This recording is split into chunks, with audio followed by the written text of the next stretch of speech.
Broadcasting from beautiful downtown Tallahassee, it's Nantan Lupan at the Drive-In. Welcome to episode 27, The Bedford Incident, 1965. This is a great Cold War film that stars Richard Widmark, Sidney Poitier, and Martin Balsam. All of these actors have been introduced before, so there will only be a few additions. This movie has such a great ending you may want to stop and go watch this movie before you listen further. Of course, we are still following the Richard Widmark line. Richard Widmark is cast in the role of Captain Eric Finlander, United States Navy. He is obsessed with the Cold War enemy of the United States, the Soviet Union. He speaks his opinion to the dismay of his superiors, and he drives his men to the breaking point and beyond. For more information on Widmark, see episode 23, The Longships, 1964. Sidney Poitier was cast as Ben Munsford, a top reporter and photographer.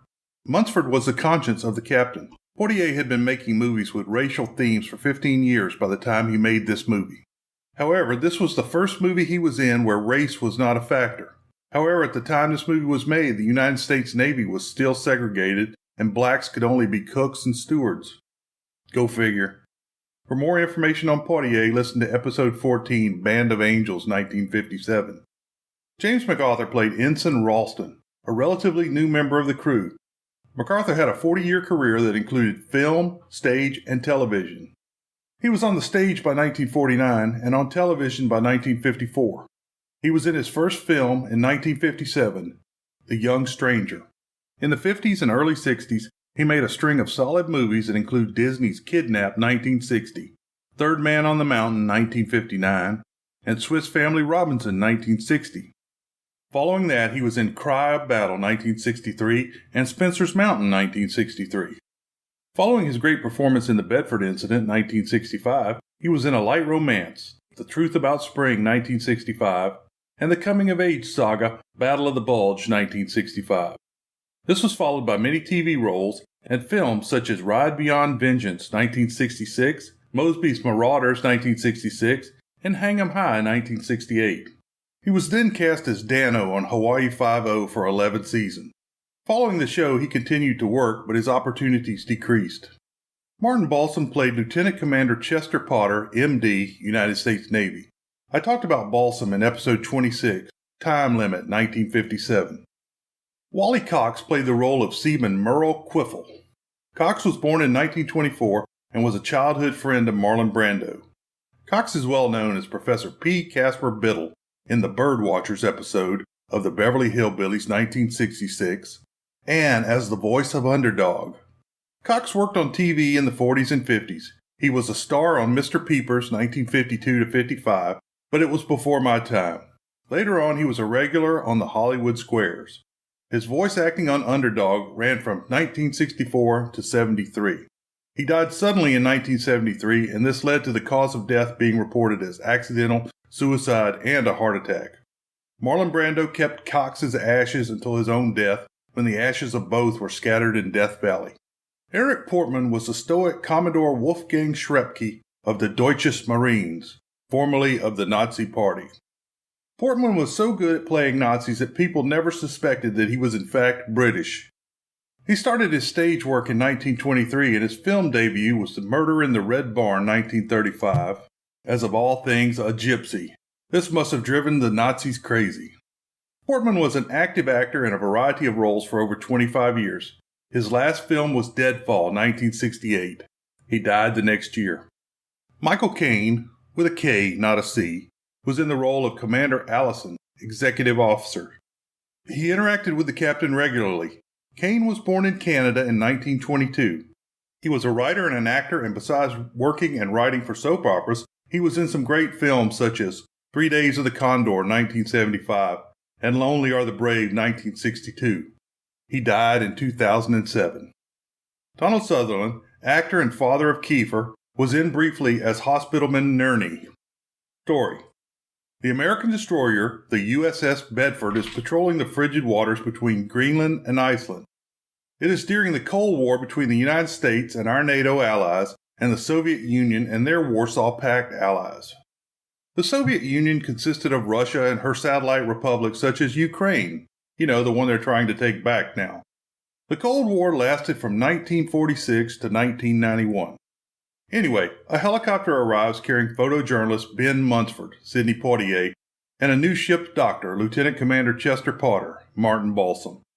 They are both lowered by sling to the deck of the ship, and it didn't look comfortable.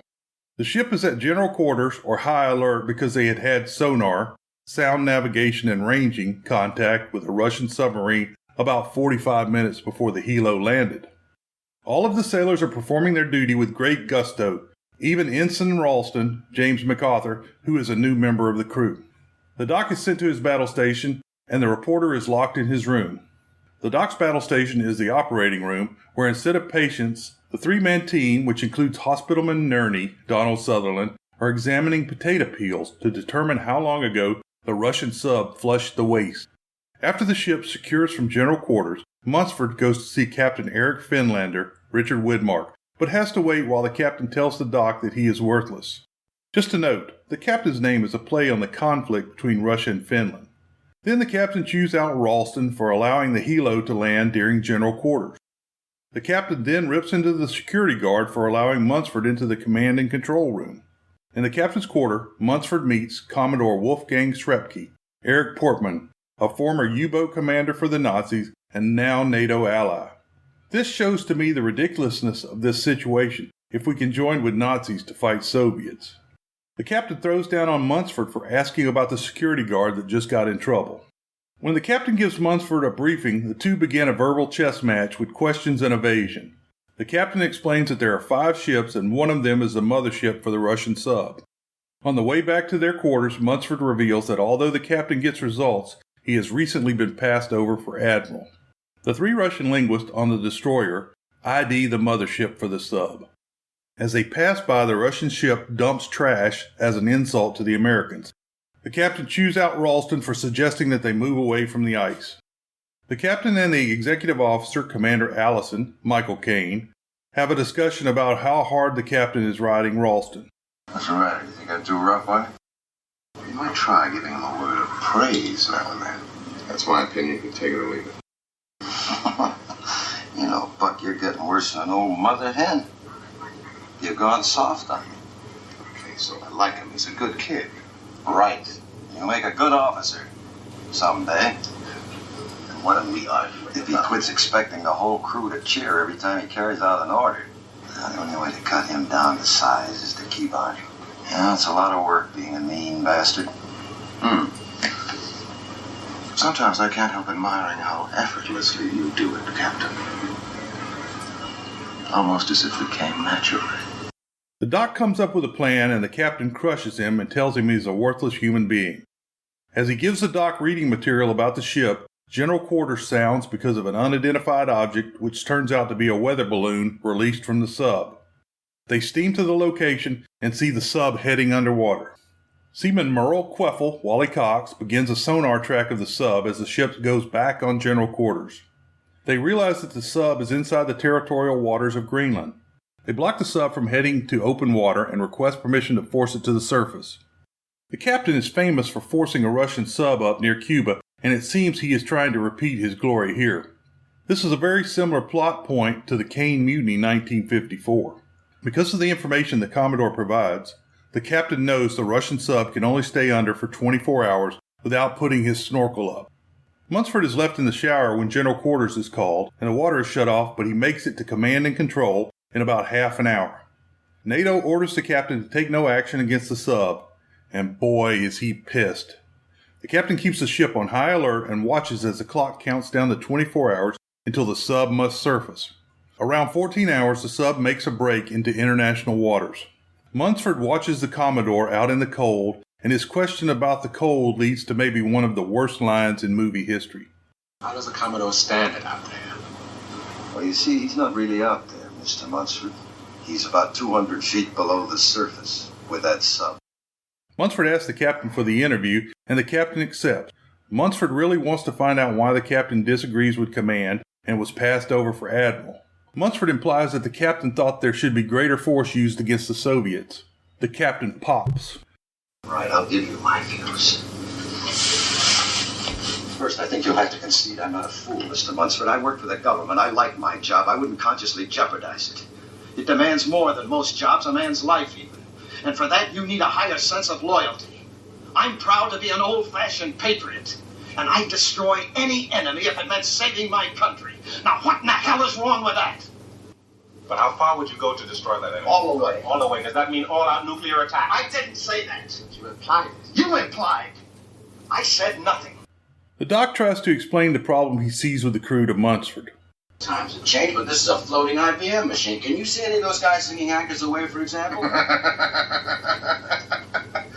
nostalgia's got you, Not Doc. funny. It's not funny, Ben. Have you ever seen these boys playing poker? They never relax. Well, they can't. He's sounding GQ every 2 minutes. This man is playing at war. Now, how long do you think he can keep it up? He's got the crew going at fever pitch. They're triggered up. They're geared to shoot, and they can't shoot. They're frustrated. Now, that's abnormal. It's inhuman, and it's dangerous. The captain chews on Ralston for looking away from his fire control panel. The ship goes back to general quarters, and there is a human moment from the Commodore. Mr. Ralston, you turn away from that panel once more, I'll confine you to quarters. Seaman Queffel has been on the sonar the entire time with the sub and the iceberg.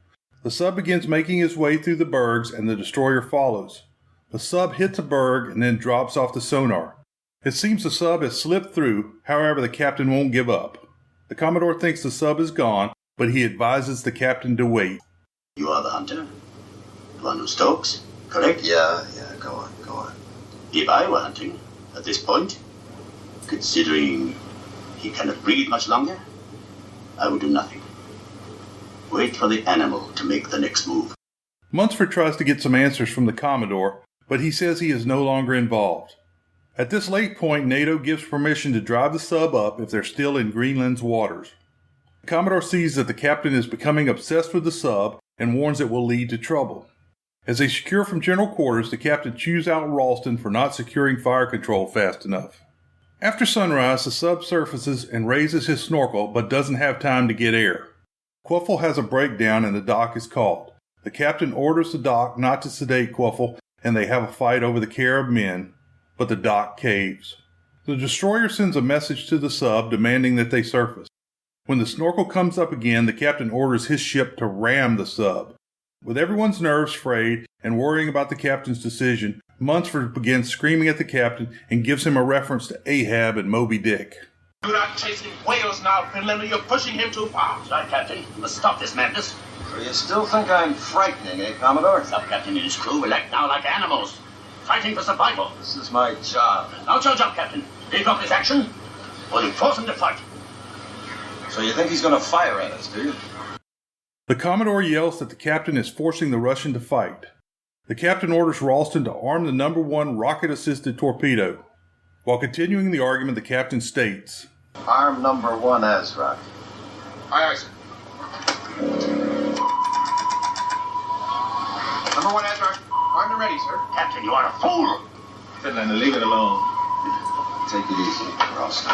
All systems in automatic control, sir. Weapons armed and ready. Take it easy. Fire control, A-OK, sir. All systems armed and ready. This is insane. Now, don't worry, Commodore. The Bedford will never fire first. But if he fires one, I'll fire one. Fire 1.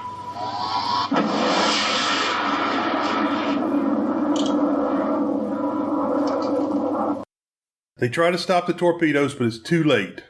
When the torpedo hits the water, the Russian fires 4 nuclear-tipped torpedoes at the ship. The captain begins evasive action, but then just walks outside. Munsford follows him, begging him to do something. A mushroom cloud appears as the ship is hit, and the movie ends with the film melting as it shows different crew members melting away. Did the whole world end, or just these 2 vessels? World-famous short summary. Buddy Cruise turns out bad. I hope you enjoyed today's podcast. Remember, you can find all of the links at snarkymoviereviews.com, and I appreciate those reviews in iTunes.